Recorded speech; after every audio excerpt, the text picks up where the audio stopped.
धाकड़ खबर, बेखौफजुमा, बेबाक अंदाज। भाजपा के बददिमाग प्रवक्ता, उनकी ट्रोल आर्मी और उनके फेक न्यूज के जो सरगना हैं, उन्होंने यह साबित करने की कोशिश की कि असल में गंगा जल पर तो जीएसटी है ही नहीं, वो पूजा सामग्री के अंदर आता है। और थोड़े दुख के साथ कहना पड़ता है साथियों कि उनकी बातों को आप लोग ब्रह्म वाक्य मानकर उनका वर्जन चला देते हैं। तो आपने चला दिया कि भाई गंगा जल पर तो कोई जीएसटी नहीं है। सरकार ने क्लैरिफाई कर दिया, सरकार और उसके प्रवक्ता और उसके लोग झूठ बोल रहे थे। गंगा जल पर 18% जीएसटी लगाया गया था और यह कहना कि नहीं था, यह कोरा झूठ था। आपकी जानकारी के लिए बता दूं कि आपके द्वार गंगा जल योजना 2016 में मोदी सरकार ने शुरू की थी। इसका एक उद्देश्य था कि गंगा जल सहूलियत से मिले लोगों को, और दूसरा डाकघर की आमदनी बढ़ाना था। और डाकघर अधिकृत थे कि वो गंगा जल बेच सकते थे, और इसीलिए 250 मिलीलीटर की गंगा जल की बोतल 30 रुपए में बिकती। और जब सरकार का निर्णय आया, सरकार ने आदेश दिया, तो वो 30 रुपए की बोतल 35 की हो गई थी। ये मैं जबानी जमा खर्च नहीं कर रही हूं। 2 ऑर्डर, एक 8 अगस्त को ऑर्डर निकला था और एक 3 अक्टूबर को निकला था, जिसमें गंगा जल पर 18% जीएसटी लगाने का आदेश था। और अगर मेरी बात पर आपको यकीन ना हो तो प्रत्यक्षम किम प्रमाणम, ये इंडिया पोस्ट का ट्वीट है। ये सारी चीजें हम आपके साथ साझा करेंगे, क्योंकि सच को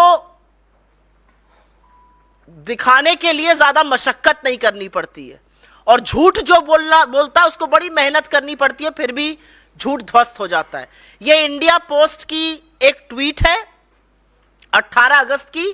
साफ तौर से कह रहे हैं कि 30% प्लस 18% जीएसटी पर आपको 250 मिलीलीटर की गंगा जल की बोतल मिलेगी। जिस दिन हमारे अध्यक्ष ने यह मामला उठाया और भाजपा के लोगों ने बिना पलक झपकाए आदतन झूठ बोला, उस दिन का इंडिया पोस्ट का यह पे ऑर्डर है। उस पर साफ तौर से अंकित है 30 रुपए की बोतल और 18% जीएसटी। यह इंडिया पोस्ट की वेबसाइट पर ऑर्डर करते वक्त हमने स्क्रीनशॉट लिया। तो जब कांग्रेस ने यह मुद्दा मुस्तैदी से उठाया, हमारे अध्यक्ष ने उठाया, हम सब लोगों ने उठाया, तो इस झूठ से बचने के लिए सरकार ने फटाफट आनन फानन में पहले तो इंडिया पोस्ट से 18% जीएसटी गायब कराया और लिखवाया इस पर जीएसटी नहीं है। लेकिन यह बाद में हुआ, पहले 18% जीएसटी यहां पर अंकित है। उसके बाद एक ऑर्डर इशू किया गया। यह वो ऑर्डर की कॉपी है, इसको भी हम साझा करेंगे। यह ऑर्डर 12 अक्टूबर का है, जब कंट्रोवर्सी चल रही थी। और इस ऑर्डर में साफ तौर से कहा गया है कि 8 अगस्त और 3 अक्टूबर का ऑर्डर विथड्रॉन माना जाए, गंगा जल पर जीएसटी नहीं लगेगा। इसका मतलब पहले गंगा जल पर जीएसटी लगने की जिस ऑर्डर की हम बात कर रहे हैं वो निकल चुका था। 30 रुपए का गंगा जल 35 में बिक रहा था, और ऑनलाइन अगर आप इसको खरीदते कहीं बाहर से तो 125 रुपए का 250 मिलीलीटर, 2 बोतलें लेते तो 210 की और 4 लेते तो 345 की जीएसटी लगकर बिक रही थी। यह असलियत है। सरकार ने आनन फानन में अपना यह निर्णय बदला। क्या कहा गया था? कहा गया था कि यह पूजा की सामग्री है और पूजा की सामग्री पर तो जीएसटी लगता ही नहीं है। वो भी एक कोरा झूठ है। यह सीबीआईसी जो इनडायरेक्ट टैक्स की वेबसाइट है, जो जीएसटी जिसके अंतर्गत आता है, उसकी वेबसाइट का स्क्रीनशॉट मेरे हाथ में है। इसमें 10 चीजें हैं पूजा की सामग्री में जिस पर जीएसटी नहीं लगता है। यह कल रात की ली हुई प्रिंट आउट है। उसमें रुद्राक्ष की माला है, और आपकी सहूलियत के लिए, जिससे कि लोगों को दिखा हुआ ज्यादा याद रहता है, ये सारी चीजें हम लेकर आए हैं कि पता रहे। क्योंकि गंगा जल पर जब झूठ जो बोल सकता है, मां गंगा के नाम पर जो झूठ बोल सकता है, वो तो हर चीज पर झूठ बोल सकता है। तो ऐसे लोगों को साक्ष्य दिखाना बड़ा जरूरी होता है। रुद्राक्ष की माला पर जीएसटी नहीं है, रुद्राक्ष या तुलसी माला पर जीएसटी नहीं है। पूजा सामग्री में नंबर 1 ये है। उसके बाद यज्ञोपवीत पर, ये आप सब लोग जानते हैं जो पूजा पाठ करते हैं, इस पर जीएसटी नहीं है। बिना ब्रांड के शहद पर जीएसटी नहीं है। आपकी तरफ इसको पता नहीं क्या कहा जाता है, हमारी तरफ इसको कलावा कहा जाता है, रक्षा सूत्र भी कहते हैं, इस पर भी जीएसटी नहीं है। विभूति ज्यादातर साउथ इंडिया में लगाई जाती है, इस पर भी जीएसटी नहीं है।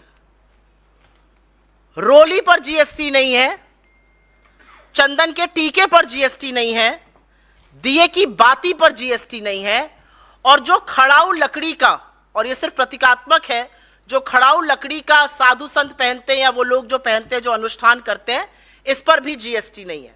बाकी सब चीजों पर जीएसटी इसमें अंकित है, चरणामृत पे जीएसटी नहीं है।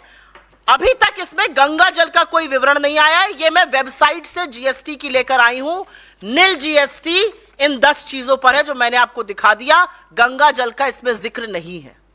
तो ये जो झुट्ठे और महाझुट्ठों की फौज है, इनसे जरूर पूछना चाहिए कि जब हमने आपकी पोल खोली तो आपने बोला गंगा जल पर जीएसटी नहीं लगेगा, नहीं तो इस गंगा जल पर भी आप 18% टैक्स लगा रहे थे। अब आप सोचिए कि जो धर्म के स्वयंभू ठेकेदार हैं वो सबसे ज्यादा धर्म के अनुयायियों को ठगते हैं। क्या है ये गंगा जल?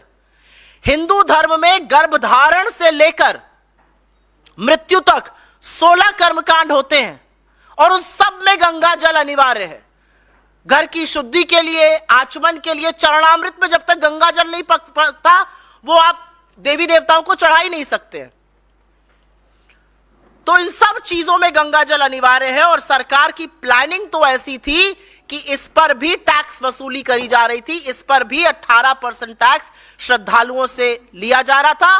कांग्रेस ने जब इस मामले को उठाया, इनके सच का पर्दाफाश किया, इनका भांडाफोड़ किया, तब जाकर कहीं पर इन्होंने वो टैक्स हटाया। और मैंने आपको ये सारे तथ्य कागजों के साथ दिखा दिए हैं, अनाउंसमेंट्स के, जीएसटी ऑर्डर के, और फिर कैसे विथड्रॉ किया गया।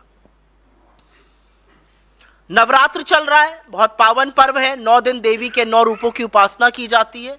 अलग अलग मान्यताओं से मनाया जाता है, अलग अलग रीति रिवाजों से मनाया जाता है। कहीं पर माँ का मायके आना, तो जैसे बेटी घर आती है हर्षोल्लास होता है, वैसे आपको बंगाल के पंडालों में प्रतिमा और पंडालों में दिखेगा। कहीं पर रात भर गरबा और डांडिया किया जाता है, कहीं पर व्रत उपवास किया जाता है, कहीं पर गोलू सजाया जाता है। लेकिन 9 दिन उपासना माँ की जरूर होगी। तो इस बार जब उपासना होगी और गंगा जल पर जीएसटी नहीं देना पड़ेगा, तो श्रद्धालुओं के मन से हमारे लिए आशीर्वाद और आशीष जरूर निकलेगा। और उसी आशीष का परिणाम है कि हम इनके हर झूठ का भांडाफोड़ करते रहेंगे, क्योंकि यह सच की लड़ाई है और सच में ये हमेशा हमेशा झूठ बोलने का काम करते हैं। तो आपके सामने ये तथ्य लाना जरूरी था। थोड़े दुख के साथ ये बात ये भी कहती हूं कि ये इन्वेस्टिगेशन, ये फैक्ट चेक तो आप कुछ साथियों को करना चाहिए था, हम लोगों को करना पड़ रहा है। लेकिन कोई बात नहीं, बहुत सारे लोग हैं जो ऐसा काम नहीं कर रहे हैं। आश्वस्त रहिए, हम ये काम जरूर करते रहेंगे और सरकार का जो असली चेहरा है उसको बेनकाब करते रहेंगे। और असली चेहरे में धर्म के ये स्वयंभू ठेकेदार धर्म के नाम पर सबसे ज्यादा लोगों को ठगते हैं। मां गंगा को भी इन्होंने बख्शने का काम नहीं किया।